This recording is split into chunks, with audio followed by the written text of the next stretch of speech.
Shalom. Welcome back to the channel. Share, subscribe, like this video. Make sure you put your prayer requests in the bottom. A lot of things have changed just since we did the last program. Now, I'm recording this earlier because I want to get this on around 10 o'clock, I'm thinking.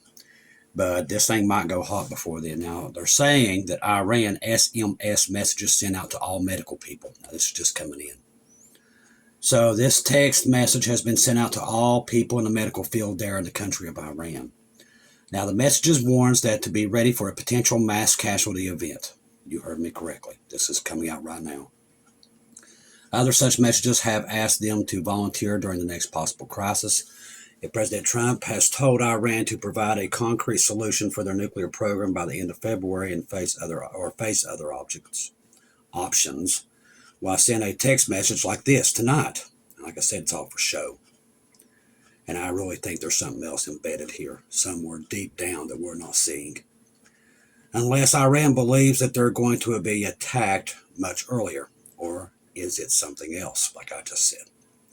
Has Iran decided to attack preemptively? It's very possible we could see that. But they just don't have many cards on the table.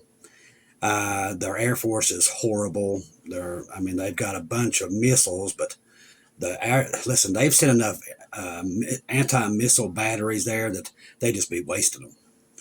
Late word out of Tehran tonight claims Iran is preparing for a war with the United States and Israel after concluding the fundamental gaps between Iran and U.S. in the negotiations are too significant to bridge. It is important to note that, and at this hour, intel circuits are flashing. Level 3 suspicious movements from unidentified military launchers detected around Makran town in southern Iran. It's also important to report that Iran air defenses have been activated in Tehran. Israel is preparing beyond a multi-front war. In a classified briefing to the Knesset Foreign Affairs and Defense Committees, the chief of Home Front warned, "We are preparing for a large-scale multi-front scenario and even beyond that. Israel is preparing not just for one front, not two, but the scenario that may stretch the system to its limits." Talking about being completely surrounded. All right, so all this. Now, top national security advisors to President Trump met in the White House Situation Room tonight to discuss Iran. And we're told all U.S. forces deployed to the region should be in place by the middle of March. Secretary of State Rubio is expected to travel to Israel in order to meet Israel Prime Minister Netanyahu on February 28th. National security officials informed President Trump that the military could be ready for potential strikes on Iran as early as Saturday, though a decision to attack has not been made yet. But if they're putting the hospitals on alert like they are right now on both sides, there might be something to this. All right. The Trump administration is reportedly much closer to launching a large-scale military operation against Iran than many Americans realize. Not us. We're watching it. Wednesday, with sources warning that the standoff could escalate into a major conflict if diplomatic efforts fail. Now, also be paying attention to the home front. I'm telling you, there's something in the air. According to Axios story, the U.S. officials believe any military action should negotiations collapse, which we already told you there is no negotiations. This thing was already planned from the time he came in office. This was always planned. The report noted that President Trump's advisors included Jared Kushner, Steve Wilcox, met with Iran's foreign ministers this week. Like I said, all that was just, it's prolonging this. Iran's trying to prolong it to get their stuff in their place, and we're prolonging it to get our stuff in place. That's all it is. There's no such thing as negotiations. It's all show.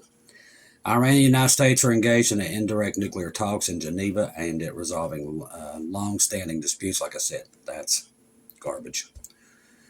Iran officials, including, I won't even try to say his name, have described recent negotiations as constructive and say both have agreed on a set of guiding principles. The reason they're saying that, it's not true, it's not a lie, it's to keep the markets down, and on Iran's side, it's to keep their people from, listen, they've already got a problem with everybody hitting the streets and rioting. They don't want it to get worse, so they're trying to keep everybody calm. That's all that is. Despite claimed progress, which there was none, Washington has made clear that the issues remain unresolved, as I said, all lies. In parallel with the diplomatic push, the U.S. military has urged assets into the region, and they're still going right now as we speak. According to reported cited by Axios, 2 aircraft strike groups are there, dozens of fighter jets. There's also 2 others that nobody knows where they're at. An advanced air defense system has been positioned in the Middle East. That's been there since the 12-Day War.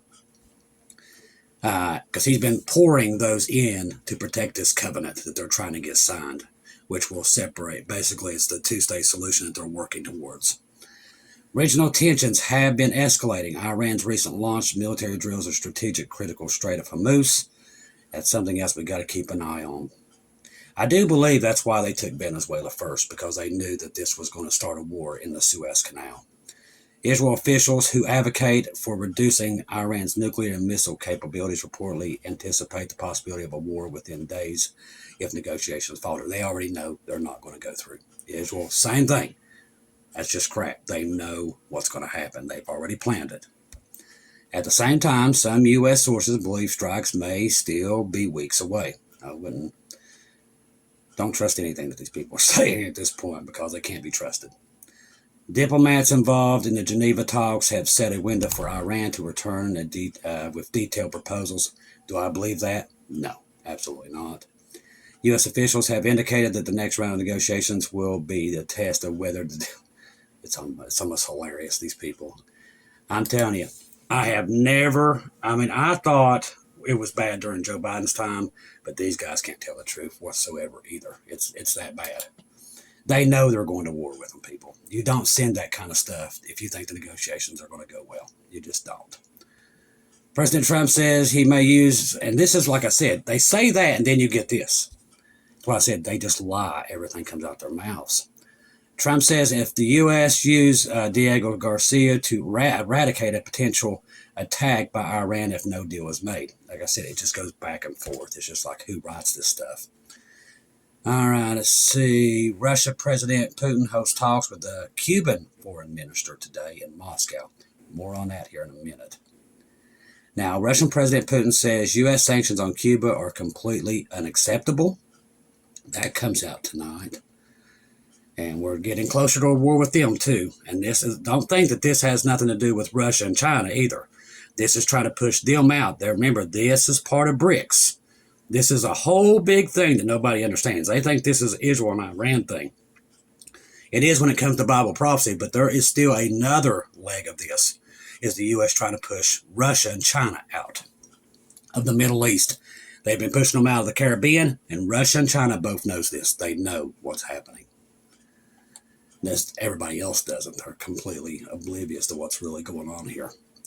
Former Israel Bennett says Tucker Carlson is, I'm not going to even repeat what he just said about Tucker Carlson, which I'd have to agree with him. All right, let's see. What else we got? Let me look at Bubba News, see what else is coming across the wire.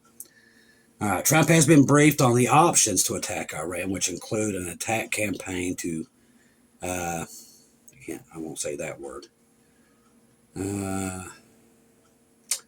How do I want to say it that we won't get smacked? They want to take out 40 to 80 Iran political and military leaders. That's what's on the table, just so you know. The goal is to overthrow the current, which we already told you, it's regime change. This would include multiple air attacks. Now, I do believe that Iran would do better with this guy that's in America. Absolutely. It'd be better for them, especially for the Iran people. That would be targeting nuclear and ballistic missile facilities, according to what U.S. and foreign officials have told WSJ. It sounds like every IRGC military base and bunker will receive a full complement of Tomahawk cruise missiles. And the Iran ports around the Strait of Hormuz would get a full load of Tomahawk Harpoon gravity bombs as well. So they're going to take out all those ports. Now, that would be smart to keep them from mining that Suez Canal. There is the outside chance that the U.S. will use spec forces to go into the royal palaces and government facilities. I think that's why they sent the M1A1s and other things. I think they might even try to seize their oil wells. It's possible. It could be what Monkey's saying too. It could be they're just trying to shore up their bases in Iraq and places like it's very possible, but it could be they could go after the oil wells to shore them up to make sure they don't try to burn them or something. Reason I say that, remember what Iraq did in Desert Storm. When Saddam knew he was getting beat, he gave the order to burn the oil wells. This what we're seeing with the C-17 activity with the Humvees, the M1, M2 Bradleys, and the M1A1s. Could be they think maybe he's going to do the same thing. Committee see that they're falling and decide to send in a contingency force to protect the oil wells for the next government to come in, or they'll try to take them all out. Because Saddam did do that in Desert Storm. There is no outside chance that the U.S. will use, there is the outside chance they will use spec ops. By removing the Ayatollah regime, the destruction of Islam and the leftover RGC could bond together for the Persia side of the Gog-Magog war, which is what we believe is what happened. What you're seeing right now, pretty much all watchmen are agreeing that we're watching the beginning stages of the Ezekiel 38-39. That's why we tell you the rapture's here. That's why. Now remember in that dream I had about 4 moons, and then I saw Ezekiel in the Bible. So God was telling me that we're definitely at the cusp of this Ezekiel war, Ezekiel 38-39 war. Now, we see it in its developments. God told us, basically in Bible prophecy, that Iran would play a major role right at the end here. And that's what we're seeing today. That's why we're on here screaming top of our lungs. Right now, no government around the world can be trusted. They're all corrupt beyond belief. The Stein files prove that all the world's governments are completely corrupt and evil. Beyond it, okay? That's why God reveals that. Now you're seeing this because he's letting you know what's about to happen. Judgment's coming up on the earth, and he's about to take us out of here. That's why we're here, people. We're here to tell you that's what's happening.